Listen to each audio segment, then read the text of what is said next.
for a treat today. For those of you that are new to debate and new to policy debate, the way that it works and the reason we call it policy debate is because a national organization gives us a large topic for the entire year, and then within this topic, debate teams choose a policy that meets this topic to solve a problem.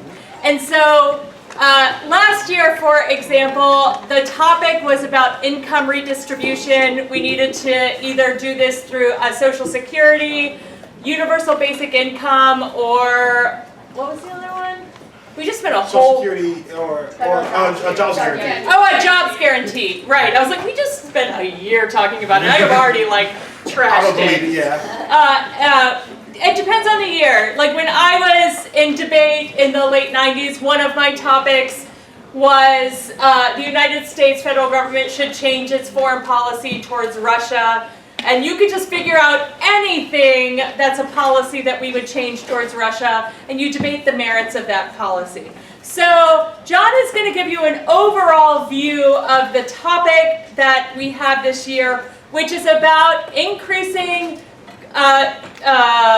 intellectual property rights, or increasing Copyright law protection. Sorry, my brain is off today. So when we're talking about copyright, John will go a little more into this. It covers a pretty big umbrella, and there are a lot of different things that you could do that could increase copyright law protection. I know a lot of people who are Taylor Swift fans, and even if you're not a Taylor Swift fan, you may have heard of it, of like, she doesn't really own the rights to a lot of her songs, so she has to re-record them so she can own the rights to those songs. So there's a lot going on. Like when you create something, who owns that? And that's something that we are going to debate about because it's becoming even more challenged with the increase of AI in the world. Like, does AI have the right to use your stuff to produce stuff? Who knows? That's why we're debating it. Or should we just accept the future and let AI rule us all? Who knows? Are we in the Matrix? So I'm going to turn it over to John. He is going to give it, so definitely pay attention. And it'll be a big topic. And you'll have a lot of time with this. You'll have the entire year to debate this topic. So you don't have to understand everything after this topic lecture is over. You don't even have to understand everything after this week is over, even though we're spending a lot of time talking about it. But I do need you to pay attention. And I also will let you know that we are recording this, and we are not professional content creators, so we don't have fancy mics, we don't have Ring cameras. So I need y'all to be quiet and not make a lot of noises while we're doing the topic lecture. If you need to take notes, that's fine. If you're more of a listener, that's fine. But don't make the content we're trying to create trashier than we already are, because we're not professional content creators. I also, if you are not interested in paying attention, I need you to keep that to yourself and not disturb the other people that are around you. You got that? Everybody good? Yeah. So John will give us a topic lecture for about 10 to 15 minutes. Yep. All right. Okay, guys. So, like Chrissy said, I'm John. I'll be giving a topic lecture. I'm gonna try to keep it brief and short. If you have time after, you can ask questions, but probably try to save the majority of or the bulk of your questions for your lab leaders. They can probably answer that stuff during your individual lab session. That's why I want to get you guys too. So, yep, this is our topic lecture for this year's topic. Let's go to the next page.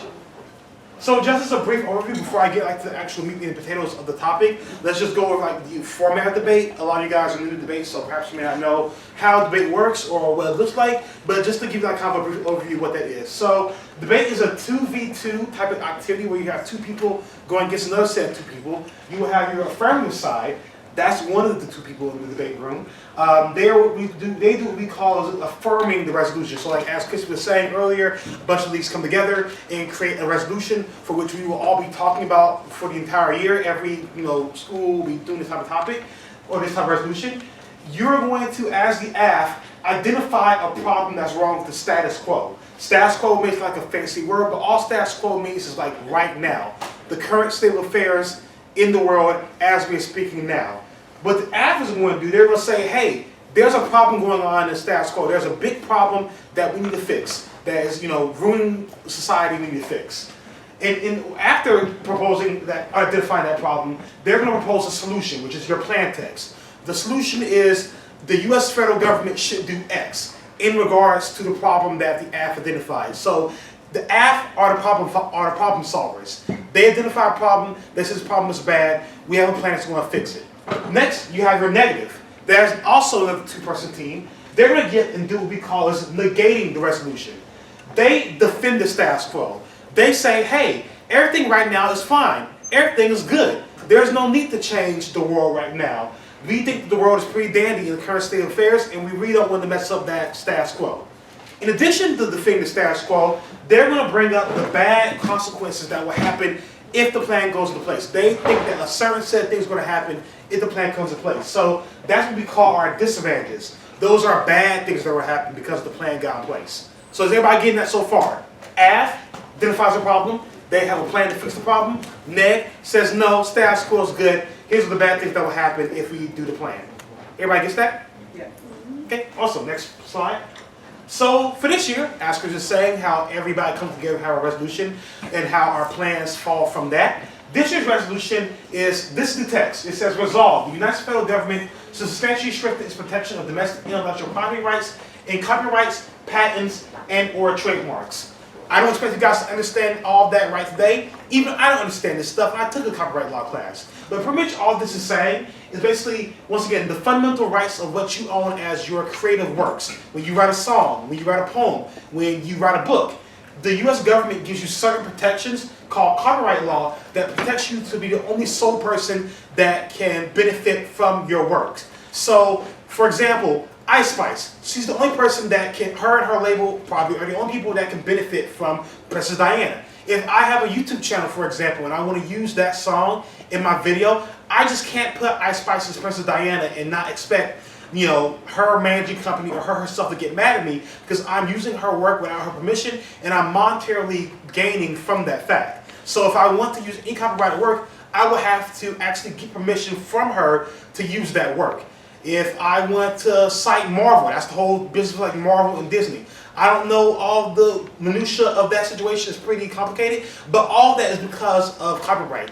Marvel can only use certain superheroes. Some companies can only use certain superheroes. All that is because of our copyright law, and it gives explicit protections to those people. So the key idea that you have to worry about with this plan is the federal government. All plans have an actor. The actor is just the person who's going to do it. We say the federal government, which means your state, which means your courts, the president, and the legislator. They're the ones that are actually going to do the plan. Next, strengthening intellectual property. That's what I just talked about earlier, like the rights of the works that you do. Strengthening it is making it more stronger and better. And copyright, once again, the ability to profit off of your own work. So if you write a book, you should be able to get paid for doing that. Next. So the key idea is about artificial intelligence. So we all should know what artificial intelligence is. We've talked about it very in-depth and very numerous, and it's pretty much in everyday life. I think somebody in their Trash and Treasure cross-section said that AI is going to be more and more part of our life. So AI is just basically any type of computer program that assists with like the day-to-day operations of life, like all the behind-the-scenes stuff. So it's everywhere. So Google Maps. So I took Google Maps from my apartment to get here this morning. There may have been a traffic accident on the road. So what Google will do is they'll use their AI to figure out a better route for me to go instead of me being stuck in traffic. iPhone. When you have your iPhone, I'm pretty sure everybody or most people here, or a lot of people here have iPhones. When you put your face up to the phone for facial recognition, that uses AI because it needs to figure out is this your face or what's interesting, this face and my face and like my cousin's face. Me and my cousin look pretty similar. So the AI and the iPhone needs to know how to differentiate those two people. Next, if I say, hey Siri, I hope that doesn't make anybody's phone go off, but if I say, hey Siri, Siri is an artificial intelligence agent, an assistant that will do things. So I ask hey Siri, hey, how high is it outside? Or how high is it in New York City? She will go on the internet and find that for me. Next, YouTube and TikTok, that's another great example of AI. When you go on your YouTube or your TikTok, you probably get suggested videos based on your likes. So I like a lot of political science videos, a lot of news videos. So when I go to my YouTube, it'll probably be just a bunch of like political science videos because I did political science in college. For you guys, whatever your interests are, if you like football, I know like the college football video game came out. If you're really big on football, you'd probably go to your TikTok and see that you have pretty much every game that's happening in your feed. So what does this mean? So there are different AI models. There are different type of AI models. The big one of contention are the large language models, or LLMs. They're the ones that learn from internet sources. So they go online and in order for them to get better, they read all the news articles that we have online to try to kind of emulate how human language works. They'll go on New York Times or the Washington Post, read those articles and try to digest them to kind of like understand what it is. The problem is that if we allow AI to do this, it can replace news media. Because usually when I want to go on the New York Times or the Atlanta Journal-Constitution, I have to pay them money to get a subscription. But if the AI can do all that work for me and scrub the site and regurgitate what that site is and tell me via Google or tell me via the ChatGPT website, there's no need for me to pay that New York Times subscription. I got the money, I got the article for free. So that means whatever journalist that wrote that article, they get messed up. They wrote all this stuff but didn't get paid or compensated for it. Next. So this is an example. This is an example of AI in action right now. This kind of became like kind of a meme because it was kind of outrageous how the AI misinterpreted things. So AI overview is one of Google's, is like, I forget the name of Google's AI situation is, but basically this person asked, how do I stop cheese from falling off of pizza? Like as a recipe idea. And unfortunately because AI is still in like its preliminary steps, it said add 1/8 cup of glue to the sauce for extra thickness. Now we can all see how this is a problem for putting glue on your pizza. I do not recommend whatsoever putting glue on your pizza, even if you want to make it more, if you want to stop the cheese from falling off. Do not do that. The reason why it was able to do this is because right now AI can't differentiate like language and like human jokes. So Reddit is, I don't know if you guys probably know what Reddit is, but it's an online forum, and basically somebody on Reddit made a joke saying like, hey, put glue on your pizza if you want to make it stop from the cheese falling off. The AI Google Assistant didn't know that. They just thought that was just regular language. So it put in that fact or that step and kind of like stole that idea from Reddit. It didn't know that that was a joke. However, AI is getting better and it's probably going to be able to differentiate between jokes and real human discussion. Another example of AI, I don't know if you guys have heard it, but this has been in the news, the Sky voice assistant. I think it was OpenAI. They basically want to they basically asked Scarlett Johansson like, hey, can you be the voice behind our new AI, assistant situation? And she said no, she didn't really want to be a part of it. So instead of respecting that, OpenAI made an AI that was able to emulate Scarlett Johansson's voice. It probably listened to all the movies and all the interviews and all the things that she's done as an actor and manipulate her voice to sound like that. Obviously, Scarlett Johansson got pretty upset about that because they were using her likeness, but she was not getting compensated because she didn't want to do the original project in the first place. Now you're going to go behind her back and do this work without paying her for that. So that's a problem. That's a problem that our laws are going to have to fix. Next, so the problem, how does all that synthesize in what we're talking about in debate? I know I've been talking ad nauseum about copyright law, so we're thinking like, what does that, why should I care? This is what our app is going to be centered around. This is what we've decided to do as our plan. So, being the affirmative, once again, you're going to identify a problem that's going on in the status quo, and you're going to bring up reasons why we should be doing that plan instead. So, the situation or the inherency with our app plan is that right now journalism is in a crisis. This is print media. This is all people who do all the news that you see. The Atlanta Journal-Constitution, New York Times, even small local newspapers. So right now, 2,900 newspapers have closed entirely since 2005. That is a lot of newspaper that's out of business. Last year, even 2.5 different newspapers went defunct weekly. So that's pretty terrible. We are saying now that the cause of that is because of technology and AI. Once again, AI is based on the wide scale of theft of intellectual property. Once again, like I said earlier, in order for AI to learn to be better, it has to read human language and human written word to understand how to be better. So once again, AI, these open AIs, the Google AI, ChatGPT, all these AI large language models, they trawl the internet and go to these articles and read these papers to become better.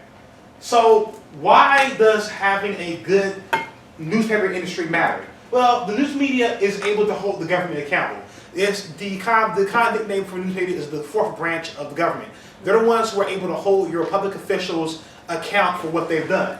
If your mayor in your town has done a pretty bad thing, then it's going to be the journalist media who's going to call out your mayor and make them do better. Everything that you've heard about the presidential debates or what's going on in politics right now is being caught because of news. We wouldn't even know about things like the Watergate scandal without the Washington Post and New York Times getting involved in investigating that stuff. So why is this bad? Because the U.S. is again competing with Russia and China. If America declines in their democracy and their ability to check itself, then that allows other actors like Russia and China to come in and take our place. So what's the solution? The acts want to have a plan saying that the federal government, that is the Congress, courts, the presidency, are going to force AI companies to pay licensing fees, licensing requirements for media. So if I am the owner of ChatGPT and I want to read a New York Times article to make my AI system better, instead of it right now the status quo me getting it for free, this licensing fee is that I got to pay the New York Times or pay that journalist for me to use that language or use that that article. So the goal is for it to increase news revenue for news media. This increases subscribers and readers, so like once again, instead of me ripping off the New York Times article for free, I am forced to pay the New York Times my subscription fees. And licensing fees are a lot of money. Once again, if you look back to our example of movies, any movie that you've watched this year, if there's been like an actual real song in that movie can have to pay those people a lot of money to use that song. So the same thing is going to happen with news media. It's going to make the revenue in this news media go up. So the negative side. So remember, going back to what I said earlier, the negatives are going to be like, actually, no, the status quo is good. We should not be doing the plan. We should not be doing anything to harm the situation. So they're going to do it on two ways. You're going to have your on-case stuff, which I trust that your teacher, with your lab leaders will get into later. But on-case, they're going to say, one, inherency. They're going to say the courts protect copyright now. So once again, like I said earlier, we have a leviathan of copyright laws in place right now. They are going to basically solve the problem now. So there's no need for us to do a new plan if the status quo is already solved. So that's the first way they're going to attack it. Next, they're going to say solvency. They're going to say copyright regulations fail. They're going to say copyright is not designed to regulate new technology or protect privacy. There's this thing in the government where like laws and regulations are far outpaces or goes far behind any type of technological advances. One of my favorite examples is the fact that the airbag was invented in the 60s, but it did not become mandated in all cars in the US until 1998. So there was like a 30-year gap between when the airbag was invented and where it was not actually put into cars because the regulations were so far behind on technology they couldn't keep up. They say the same thing is going to happen right now. Copyright cannot keep up with AI, and it's not going to be a good actor to solve that. And then lastly, you want to have an attack on the impact. The next going to basically say is that there's no problem with democracy right now because democracy is resilient. America has been operating as a country for almost 250 years now. We've gone through way worse things like wars and pandemics and unrest, and our democracy has still somehow prevailed despite that. So they're going to say our democracy is resilient.